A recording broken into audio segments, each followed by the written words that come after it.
বিদেশি যারা কূটনীতিক আছেন বিভিন্ন দূতাবাসের, তাদের আমরা আমন্ত্রণ জানাবো দলের পক্ষ থেকে। বিভিন্ন রাজনৈতিক দলকেও আমরা আমন্ত্রণ জানাবো, এটা আমাদের ঐতিহ্য।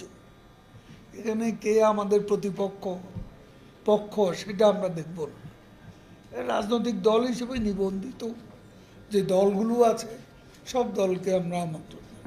বঙ্গবন্ধুর সুযোগ্য কন্যা শেখ হাসিনার নেতৃত্বে আজকে মুক্তির সংগ্রাম, ডিজিটাল বাংলাদেশ বিনির্মাণের পর স্মার্ট বাংলাদেশ গড়তে আমরা প্রস্তুত হচ্ছি। ঠিক এ সময় আমাদের ৭৫ বছর পার্টির প্রতিষ্ঠা বার্ষিকী উদযাপন। তা আমরা সারা দেশে